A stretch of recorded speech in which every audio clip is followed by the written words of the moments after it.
இந்த திரைப்படத்துடைய இசையமைப்பாளர் இளையராஜா அவர்களை பேசுவதற்காக அன்போடு மேடைக்கு அழைக்கிறோம்.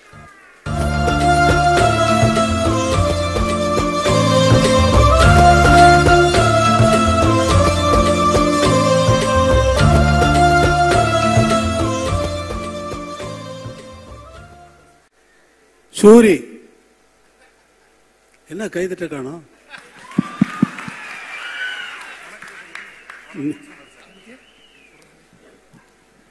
நீ கூப்பிட்டு வந்த ஆட்கள்லாம் தட்ட சரியா வேலை செய்யல பத்தியா?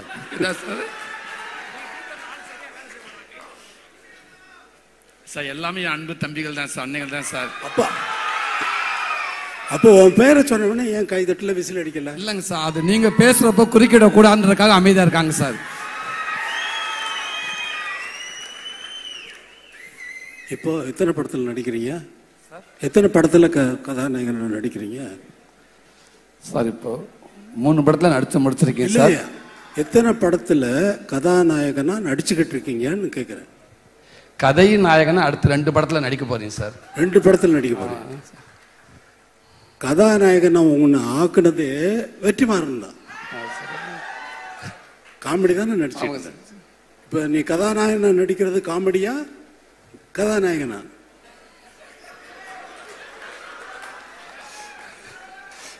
சும்மா சார், இதுவும் பதிவு தான் சார், வாழ்நாள் மறக்க முடியாத பதிவு தான் சார். இப்போ எல்லா படத்தினுடைய ஆடியோ ரிலீஸ் மாதிரி இந்த படத்தினுடைய நடக்கல. சும்மா பேரை சொன்ன உடனே நிறைய கை தட்டுவாங்கன்னு நான் முதல்ல நான் வந்த உடனே எனக்கு கை தட்டுவாங்கன்னு பார்த்தேன் பட்னல. சரி சூரி பேரை சொல்லிடலாம், அதனால கை தட்டுவாங்களான்னு நினைச்சு சொன்னா கை தட்டல. அதனால தான் உன்னை கூப்பிட்டேன். அது நீங்க இருக்கேன்றாங்களே சார். சார் எனக்கு எவ்வளவு எங்க இருந்து எனக்கு உங்ககிட்ட ஒர்க் பண்றப்ப இவ்வளவு ஒரு பாக்கியம் கிடைச்சி இவ்வளவு பரவாயில்ல சந்தோஷமா இருக்கணும். என் இடத்துல அத்தனை பேர் இருக்காங்க, அதனால அவங்களுக்கு அதே சந்தோஷம் தான் சார். உங்ககிட்ட நான் ஒர்க் பண்றதுல ரொம்ப நன்றி சார். நன்றி தேங்க்யூ சார். இப்போ எல்லா படத்தினுடைய ஆடியோ ரிலீஸ் ஃபங்க்ஷன் மாதிரி இங்கே நடக்கல.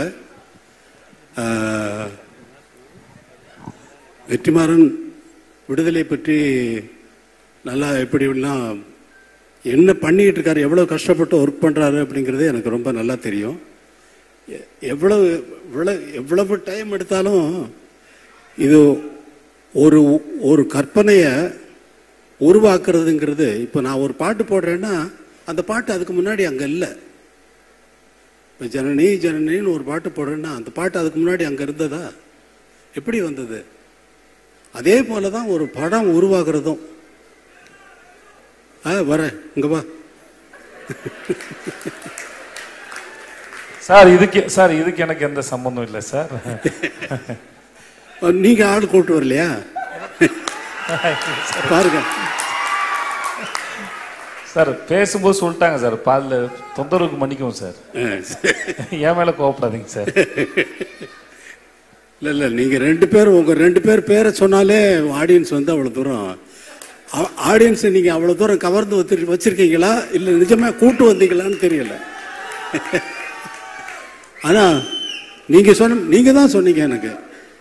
ஆமா சார். நீங்க தான் சூரி ஆள் கூப்பிட்டு வந்திருக்காங்க சொல்லி அவர் தான் எனக்கு சொன்னாரு. இங்க இது விடுதலை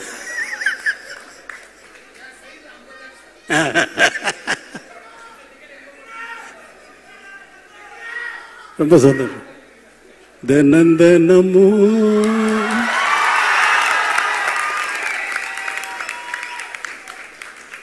ஏன் நினப்பு வளைக்கிறதே என்ன தொலைக்கிறது.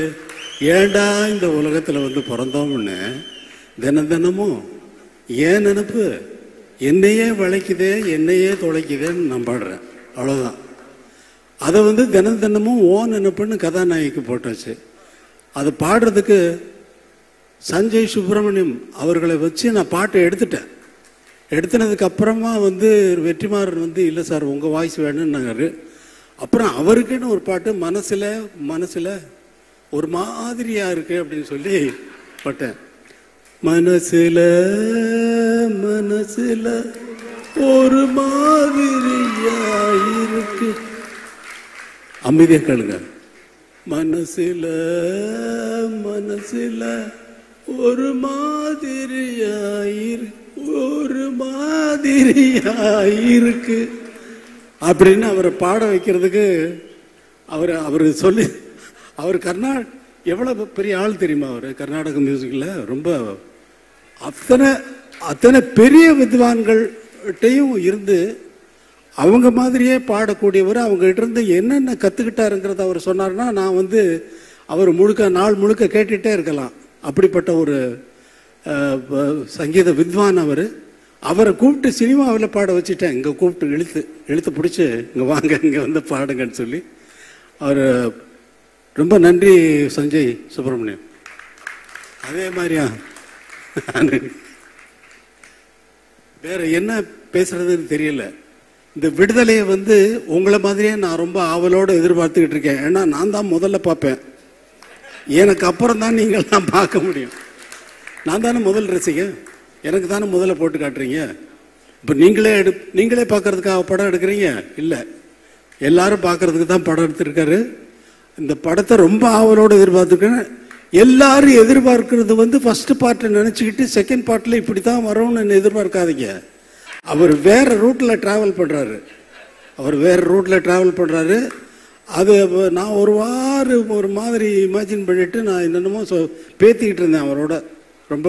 இப்போ ஆனால் அதெல்லாம் மீறி வந்து ஒரு நல்ல ஒரு வெற்றி படமாக வந்து இதை வந்து ஆக்கணும். இந்த படம் வந்து நல்ல வெற்றி அடையணும். ஏன்னா அவ்வளவு உழைப்பு இருக்கு, இவ்வளவு பேர் நல்லா உழைச்சிருக்காங்க.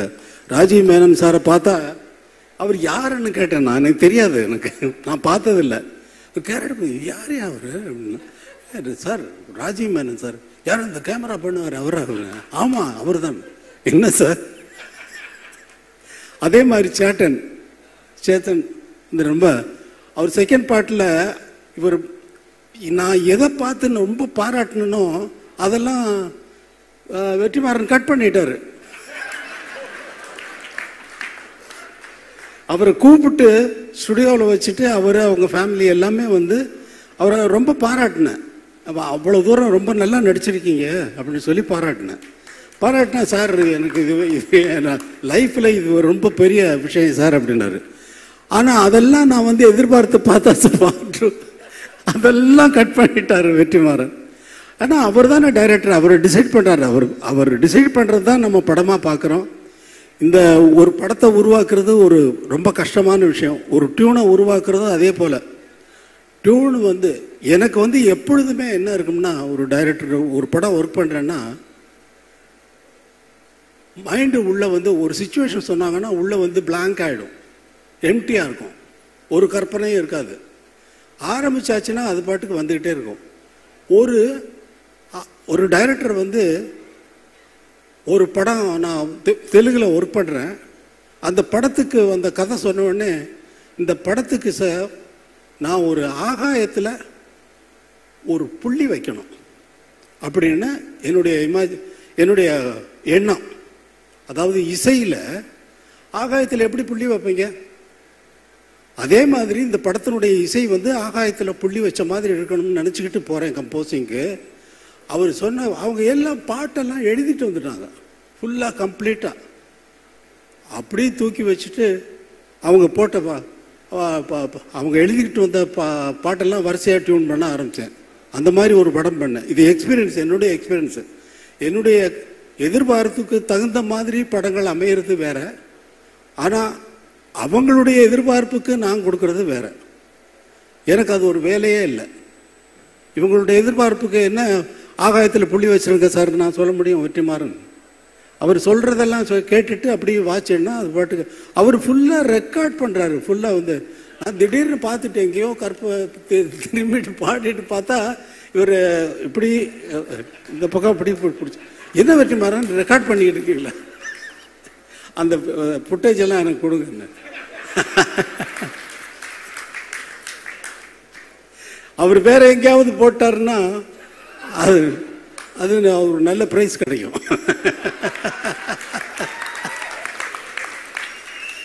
பிரைஸ்னா பிரைஸ்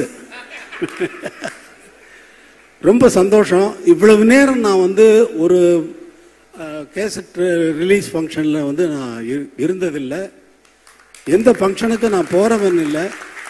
முதல் முறையா எல்லாரும் பேசுறதையும் அவர் கேட்டார் வெற்றிமாறன் சார், நீங்க முதலே பேசிட்டு நீங்க போயிடுங்க அப்படின்னாரு.